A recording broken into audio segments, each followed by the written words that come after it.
અમદાવાદમાં મોડી રાત્રે પોલીસ અને મહિલા વચ્ચે બબાલ થઈ। ટ્રાફિક પોલીસ કર્મી સામે દાદાગીરીનો અત્યારે આરોપ લાગી રહ્યો છે।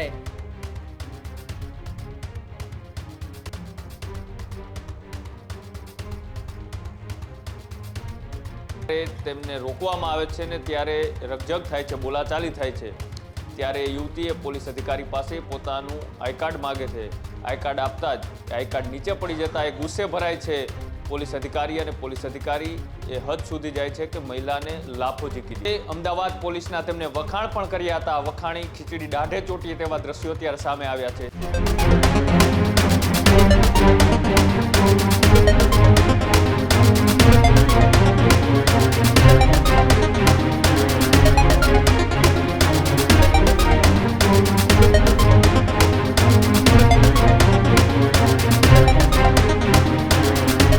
સમાચારોમાં આગળ વાત પોલીસ જવાનોના વર્તનને લઈને કરવી છે। આમ તો પોલીસ એ સામાન્ય જનતાના રક્ષણ માટે હોય છે, પરંતુ એ જ પોલીસ ભક્ષક બનીને જો કોઈ સામાન્ય જનતા ઉપર હુમલો કરે તો પછી એ સમગ્ર પોલીસ વિભાગ માટે શર્મસાર કરનારો કિસ્સો છે। અને એવા જ એક સમાચાર અમદાવાદથી સામે આવ્યા છે।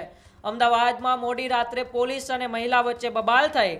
ટ્રાફિક પોલીસ કર્મી સામે દાદાગીરીનો અત્યારે આરોપ લાગી રહ્યો છે। પોલીસ કર્મીએ પાલડી 4 રસ્તા પાસે મહિલાને લાફો માર્યો છે।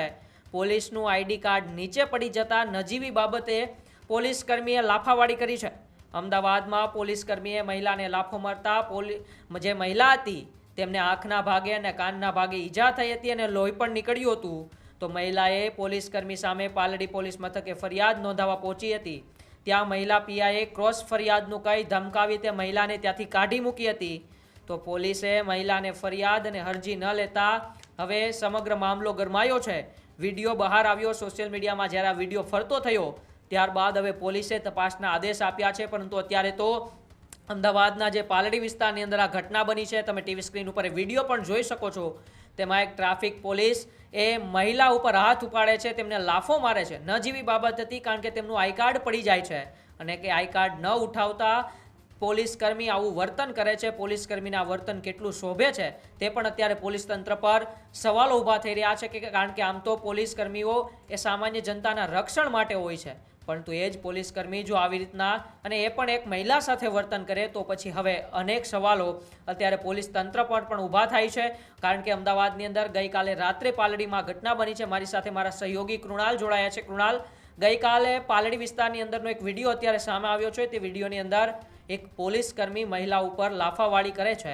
આ એક પોલીસ કર્મી છે ટ્રાફિક પોલીસના। આ જવાનનું આ વર્તન એ હવે અમદાવાદ ટ્રાફિક પોલીસ ઉપર સવાલો ઊભા કરી રહ્યા છે કે આવું વર્તન સામાન્ય જનતા સાથે પોલીસ કેમ કરી રહી છે। કૃણાલ, બિલકુલ વાત કરવામાં આવે તો ગત મોડી રાતના એ અમદાવાદના પાલડી વિસ્તારની અંદર એ ટ્રાફિક પોલીસ દ્વારા ચેકિંગ હાથ ધરવામાં આવ્યું હતું। આ ચેકિંગ દરમિયાન એ બંસરી ઠાકર નામની યુવતી છે તે પોતાનું એક્ટિવા લઈને ત્યાંથી નીકળે છે અને ત્યારે તેમને રોકવામાં આવે છે ને ત્યારે રકઝક થાય છે, બોલાચાલી થાય છે। ત્યારે યુવતીએ પોલીસ અધિકારી પાસે પોતાનું આઈ કાર્ડ માગે છે। આઈ કાર્ડ આપતા જ આઈ કાર્ડ નીચે પડી જતા એ ગુસ્સે ભરાય છે પોલીસ અધિકારી, અને પોલીસ અધિકારી એ હદ સુધી જાય છે કે મહિલાને લાફો ઝીકી દે। સામે ઉભેલા 2-3 પોલીસ અધિકારીઓ પણ દોડીને આવે છે અને સાથે જે મામલો શાંત પાડવાનો પ્રયત્ન કરે છે। ત્યારબાદ આ મહિલા છે પાલડી પોલીસ સ્ટેશન પહોંચે છે અને ત્યાં તેઓ એ પોલીસ અધિકારી વિરુદ્ધ ફરિયાદ નોંધાવવા માંગે છે। તેમ છતાં પોલીસ અધિકારી સામે ફરિયાદ ત્યાં નથી નોંધાવવામાં આવતી। તેમને એનકેન પ્રકારે ત્યાંથી દૂર કરવાનો પ્રયત્ન કરવામાં આવે છે। મોડી સાંજ સુધી એ મહિલા એ ત્યાં પોલીસ સ્ટેશને જ બેઠી રહે છે અને ત્યારબાદ એક આ જે ઘટના છે એ ઘટના ચર્ચામાં આવી છે। આ એક માત્ર એવી ઘટના નથી। આજથી થોડા દિવસ પહેલાં સુરતમાં પણ એ દુકાન બંધ કરાવવા માટે ગયેલા પોલીસ અધિકારીએ પણ વેપારીને લાફાવાડી કરી હતી। ત્યારબાદ આ અમદાવાદની જ ઘટના છે અને આ ઘટના એટલા માટે ચર્ચામાં છે કેમ કે હજી 2 દિવસ પહેલાં રાજ્યના નાયબ મુખ્યમંત્રી અને ગૃહમંત્રી એવો એક ખાકી ભવનના લોકાર્પણ કાર્યક્રમમાંથી કહ્યું હતું કે અમદાવાદ પોલીસના તેમને વખાણ પણ કર્યા હતા। વખાણી ખીચડી દાઢે ચોટીએ તેવા દ્રશ્યો ત્યારે સામે આવ્યા છે, કેમ કે તેમને પોલીસના વખાણ કર્યા અને તેવી પણ એક ટકોર કરી હતી કે લોકો અને સામાન્ય જે જનતા છે તેમને તમારે સહેલાઈથી મળવું જોઈએ, તમારે નોટિસ બોર્ડ લગાડી અને તમે એનામાં વિશ્વાસ કેળવવો જોઈએ। જે રીતના તમે ગુંડા અને આવારા તત્વોની ઉપર કાર્યવાહી કરો છો એ થવી જ જોઈએ, પણ સામાન્ય વ્યક્તિ કે જે તમારી ઓફિસ સુધી લાંબા કિલોમીટરો કાપીને પહોંચે છે તેમ છતાંય તમે પીઆઈ અથવા તો ડીવાયએસપી દરજાના વ્યક્તિઓ તેમને મળતા નથી। આ તમારે કરવું પડશે, નકર હું વ્યવસ્થા ગોઠવીશ. આવી આકરી ટકોર એ રાજ્યના નાયબ મુખ્યમંત્રી કરે છે. તેમ છતાંય આ પોલીસ એ સુધરવાનું નામ નથી લેતી. જે વર્તન એ ગુંડાઓ સામે કરવાનું હોય, આવારા તત્વો સામે કરવાનું હોય, ત્યાં જ પોલીસ સલામો ભરતી હોય છે, ક્યાંક તેની ચાપલૂસી કરતી હોય છે, હપ્તાઓ લઈ અને ક્યાંક ને ક્યાંક તેમનો બચાવ કરતી હોય છે. પણ જે સામાન્ય જનતા કે જે પોલીસ અધિકારીને સવાલ કરે, માત્ર ઘટના એટલી જ હતી કે પોલીસ અધિકારીનું આઈ કાર્ડ માગ્યું અને આઈ કાર્ડ જોયા પછી એ નીચે પડી જતા અધિકારી એટલા ગુસ્સે ભરાયા કે સામે કોણ છે તે જોયા વગર એ મહિલા ઉપર તેમને લાફાવાળી કરી. આ ઘટના ખૂબ ગંભીર છે, કેમ કે પોલીસનું કામ એ સામાન્ય જનતા સાથે સુમેળભર્યું વર્તન કરવાનું હોય છે, સામાન્ય લોકોનો અવાજ સાંભળવાનું હોય છે, તેમની જે ફરિયાદ હોય એ ફરિયાદ સાંભળવાનું હોય છે. પણ આ પોલીસ અધિકારીએ પોતાનો આક્રોશ એ મહિલા ઉપર ઉતાર્યો હોય તેવું લાગી રહ્યું છે, કેમ કે આક્રોશ એ બીજા કોઈનો નહીં, પણ જે રીતના ઉપરથી કામનું પ્રેશર અને જે રીતના એ કડકાઈથી અત્યારે પોલીસ અધિકારીઓને સૂચનાઓ આપવામાં આવી છે કે તમારી કોઈ પણ ફરિયાદ આવશે તો પછી તમારી ઉપર પણ કાયદેસરની કાર્યવાહી થશે. તેમાંના આ અધિકારી એ પોતાના બીજા કોઈ આક્રોશનો ભોગ આ મહિલાને બનાવી છે અને તેના જ કારણે અત્યારે અધિકારી ચર્ચામાં પણ છે. આવા અધિકારીઓ પર કાયદેસરની કાર્યવાહી પણ થવી જોઈએ. એ મહિલાએ પોતાના અધિકાર પ્રમાણે એ અધિકારીનું આઈ કાર્ડ માગ્યું, એમાં કોઈ ગુનો નહોતો, કેમ કે એવા અનેક નકલી અધિકારીઓ પકડાતા હોય છે. વારંવાર ડીવાયએસપી, પીઆઈ અને એસપી દરજાના પણ નકલી અધિકારીઓ પકડાતા હોય છે અને તેના જ ભાગરૂપે આ મહિલાએ કદાચ માગ્યું હોઈ શકે. પણ રાજ્યના નાયબ મુખ્યમંત્રીએ જે ટકોર કરી હતી એ ટકોરનું આવા અધિકારીઓએ પાણી ફેરવી રહ્યા છે. આ એક અધિકારીના લીધે આખો પોલીસ બેડા એ અત્યારે ચર્ચામાં આવે છે.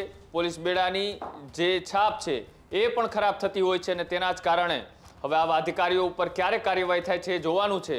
પણ અત્યારે તો કાર્યવાહીના ભાગરૂપે એ અમદાવાદના કમિશનરે તાત્કાલિક કાર્યવાહીના આદેશ તો આપ્યા છે, પણ આ કાર્યવાહી જે રીતના સામાન્ય વ્યક્તિ સાથે થતી હોય છે એ જ રીતની થાય છે કે પછી પોલીસ અધિકારી સાથે કોઈ અલગ પ્રકારની કાર્યવાહી કરવામાં આવે છે. પરંતુ કૃણાલ, આમ તો આ પોલીસ કર્મીઓને આરોપીઓ સાથે કેવી રીતે વર્તન કરવું તેની ટ્રેનિંગ આપવામાં આવતી હોય છે, પરંતુ રાજ્યની અંદર છેલ્લા ઘણા દિવસોમાં આવી ઘટનાઓ સામે આવી રહી છે. તો હવે કદાચ એવું પણ લાગી રહ્યું છે કે પોલીસને સામાન્ય જનતા સાથે કેવું વર્તન કરવું જોઈએ તેવી પણ ટ્રેનિંગ આપવી જોઈએ પોલીસને. કૃણાલ, બિલકુલ જે રીતના એ અધિકારીઓ જે રીતનું વર્તન એ કોઈ મોટા બુટલેગરો હોય, કોઈ ઉદ્યોગપતિની ઓલાદ હોય કે પછી જે કૌભાંડ કરી અને આ જ રાજ્યની તિજોરીને ચૂનો ચોપડવાનું કામ કર્યું હોય એવા પાસે તો તેઓ ક્યાંક ને ક્યાંક અંદર ખાને સેટિંગ કરી લેતા હોય છે. બધા જ અધિકારીઓની વાત નથી, પણ અનેક એવા અધિકારીઓ એ ઝડપાઈ ચૂક્યા છે અને અધિકારીઓ સમયાંતરે સામે આવતા હોય છે. તેના જ કારણે હવે સામાન્ય જનતા પણ આવા અધિકારીઓ પાસે પોતાની સાચી રજૂઆત કરતા ડરે છે, કેમ કે જ્યારે સાચી રજૂઆતો કરવા જાય ત્યારે એ વ્યક્તિ કે જે ફરિયાદ કરવા ગયો હોય તેને આરોપી તરીકે ચિતરી દેવામાં આવે છે. એટલે કે તેમની સાથે આરોપી જેવું વર્તન કરવામાં આવે છે.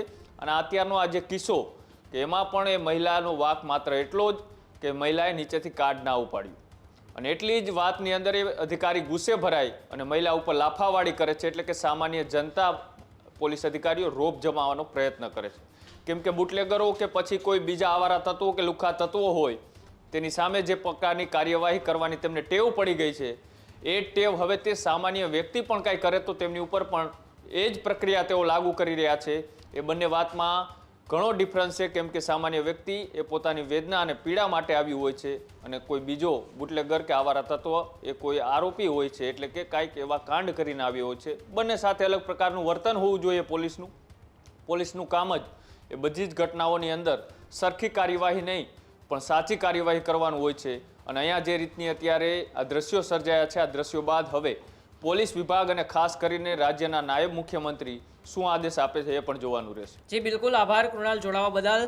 તો અમદાવાદના પાલડી વિસ્તારનો ગઈકાલનો જે વિડીયો અત્યારે વાયરલ થઈ રહ્યો છે તે રાજ્યના પોલીસ વિભાગ ઉપર અનેક સવાલો ઊભા કરી રહ્યા છે, કારણ કે 2 દિવસ પહેલા જ આ જ અમદાવાદની અંદર રાજ્યના નાયબ મુખ્યમંત્રી એક નિવેદન આપે છે કે રાજ્યની પોલીસનો ખોફ આરોપીમાં દેખાવો જોઈએ, સામાન્ય જનતામાં નહીં. તેમને સામાન્ય જનતા સાથે મૈત્રીપૂર્ણ વ્યવહાર કરવો જોઈએ. પરંતુ તેના 2 દિવસ બાદ જ એક વિડીયોમાં જે આ પોલીસ કર્મી છે તે મહિલા સાથે કોઈ આરોપી સાથે વ્યવહાર કરતા હોય એવો વ્યવહાર કરે છે અને લાફાવાળી કરે છે.